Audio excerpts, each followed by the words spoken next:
Setiap dari kita pasti pernah mengalami tantangan, kesulitan, atau bahkan masalah besar yang tampaknya tidak ada solusinya, yang kadang membuat kita merasa terjepit dan tidak tahu harus bagaimana.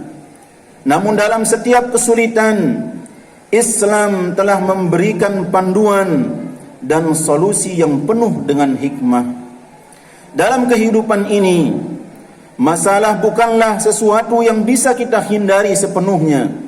Sebaliknya, masalah adalah bagian dari perjalanan kita yang memberi kita kesempatan untuk belajar, tumbuh dan berkembang. Allah Subhanahu wa taala berfirman di dalam Al-Qur'an, di dalam surah Al-Insyirah ayat 5 dan 6. Fa inna ma'al usri yusra, inna ma'al usri yusra. Maka sesungguhnya beserta kesulitan ada kemudahan. Sesungguhnya beserta kesulitan ada kemudahan. Ayat ini mengingatkan kita bahwa setiap masalah, betapapun besar dan beratnya, pasti ada jalan keluarnya yang disediakan oleh Allah Subhanahu wa taala. Dalam panduan Islam, kita diajarkan untuk selalu yakin dan percaya bahwa di balik setiap ujian terdapat hikmah yang mengandung pelajaran dan kebaikan untuk diri kita. Ma'asyiral muslimin rahimani rahimakumullah. Oleh karena itu, jika saat ini kita merasa betapa semua pintu di depan kita sudah tertutup, bumi dengan keluasannya telah terasa sempit, kondisi benar-benar terasa buruk, harapan di dunia seakan sirna, hati dipenuhi oleh kegundahan, jiwa diselimuti oleh kesusahan, dan akal dikuasai oleh kesempitan, maka yakinlah akan ada hikmah di balik semua yang kita hadapi saat ini. Apabila semua pintu benar-benar terlihat telah tertutup di depan kita dan semua jalan pun terasa sempit, ketuklah salah satu dari 3 pintu yang diajarkan oleh baginda Rasulullah sallallahu alaihi wasallam. Boleh jadi dengan itu jalan keluar lebih dekat dari bayangan-bayangan kita diri sendiri. Ma'asyiral muslimin rahimani rahimakumullah. 3 amalan penyelamat dari kesulitan yang diajarkan oleh baginda Rasulullah sallallahu alaihi wasallam. Amalan penyelamat pertama adalah doa. Apabila masalah yang kita hadapi terasa sangat berat dan kegundahan pikiran terasa menggundung, maka ketuklah pintu doa, karena doa merupakan pelipur lara dan penghibur daripada kesedihan. Dalam sebuah hadis Rasulullah sallallahu alaihi wasallam bersabda, hadis sahih riwayat Al-Hakim dalam Mustadraknya, ad-du'a silahul mu'min wa imaduddin wa nurus samawati wal ard.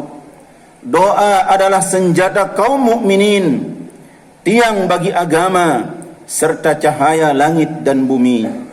Hadis ini menunjukkan betapa pentingnya doa dalam kehidupan seorang mukmin.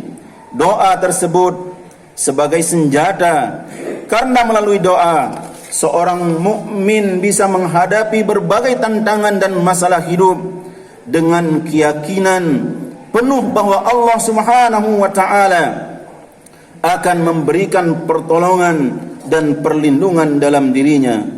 Doa juga merupakan tiang agama, karena ia merupakan salah satu bentuk ibadah yang sangat utama dan fundamental menjadi besar dalam ajaran Islam. Selain itu, doa juga dijelaskan sebagai cahaya langit dan bumi, menggambarkan betapa doa memberikan pencerahan dan petunjuk dalam kehidupan kita. Ma'asyiral muslimin rahimani rahimakumullah. Allah Subhanahu wa taala mengingatkan kita di dalam Quran, di dalam surah Al-Baqarah ayat 186. Wa iza sa'alaka ibadi anni fa inni qarib ujibu da'watad da'i iza da'ani falyastajibuni wal yu'minu bi la'allahum yarshudun. apabila hamba-hambaku bertanya kepadamu wahai Muhammad tentang aku, sesungguhnya aku dekat. Aku mengabulkan permohonan orang-orang yang berdoa apabila dia berdoa kepadaku. Maka hendaklah mereka memenuhi perintahku dan beriman kepadaku agar mereka selalu berada dalam kebenaran. Oleh karena itu, ketika kita berdoa, kita sebenarnya sedang melakukan komunikasi langsung dengan pencipta kita, yaitu Allah Subhanahu wa ta'ala. Doa bukan hanya sekedar permohonan atau ucapan, tetapi sebuah ekspresi dari keyakinan kita akan kekuasaan dan kebesaran Allah Subhanahu wa ta'ala.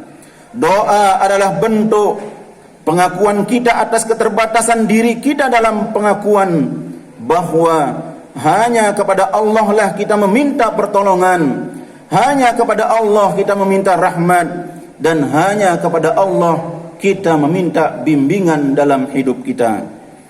Yang kedua, amalan penyelamat dari kesusahan, yaitu taubat dan istighfar kepada Allah Subhanahu wa ta'ala.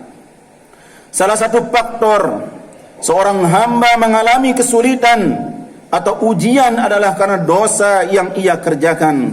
Sebagaimana Allah Subhanahu wa ta'ala berfirman, وَمَا أَصَابَكُم مِّن مُّصِيبَةٍ فَبِمَا كَسَبَتْ أَيْدِيكُمْ وَيَعْفُو عَن كَثِيرٍ.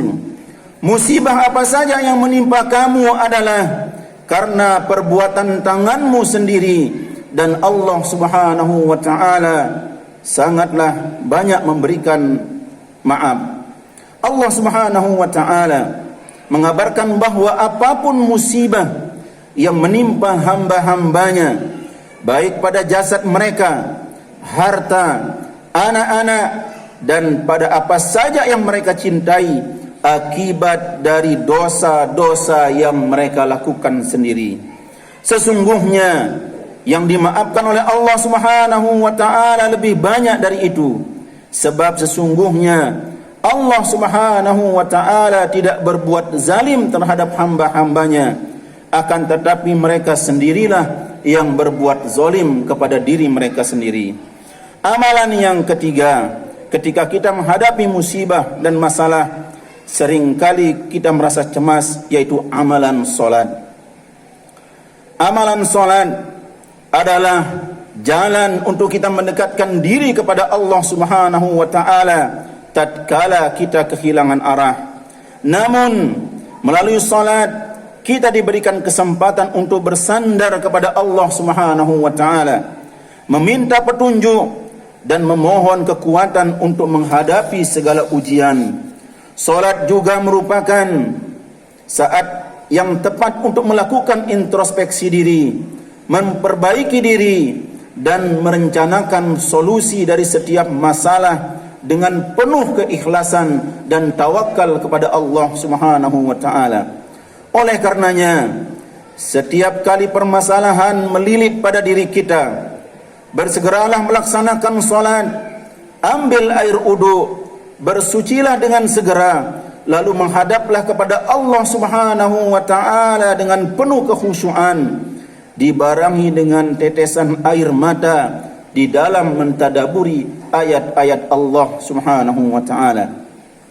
Apabila kening kita telah tersungkur sujud, aduklah kesulitan kita, karena saat di mana seorang hamba paling dekat dengan Allah Subhanahu wa ta'ala ketika ia sedang sujud kepada Allah Subhanahu wa ta'ala.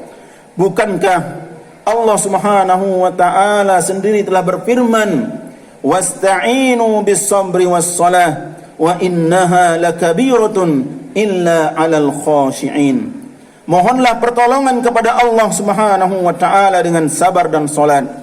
Sesungguhnya solat itu benar-benar berat, kecuali bagi orang-orang yang khusyuk. Ma'asyiral muslimin rahimani rahimakumullah. Ayat ini mengajarkan kita bahwa solat adalah salah satu cara untuk mendapatkan ketenangan dan kekuatan saat menghadapi berbagai kesulitan.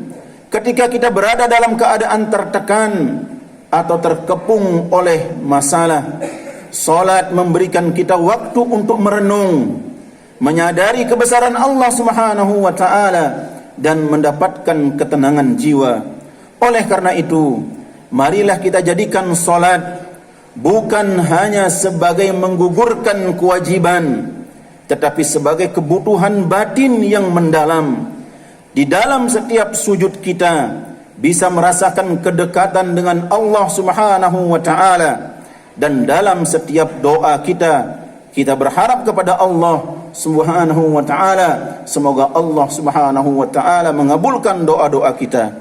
Allah Subhanahu wa taala memberikan kita kekuatan untuk menghadapi setiap masalah, ketenangan dalam hati, dan solusi yang terbaik setiap tantangan yang kita hadapi. Semoga Allah Subhanahu wa taala menjadikan diri kita orang-orang yang mendapatkan hidayah di sisi Allah Subhanahu wa taala, dan semoga dari sisa-sisa umur yang Allah Subhanahu wa taala berikan dalam diri kita untuk terus beribadah dan bertaat kepada Allah Subhanahu wa taala. Barakallahu li wa lakum fil Qur'anil azim wa nafa'ani wa iyyakum bima fihi min ayati wa zikril hakim. Aqulu qawli hadha fastaghfirullah innahu huwal ghafurur rahim.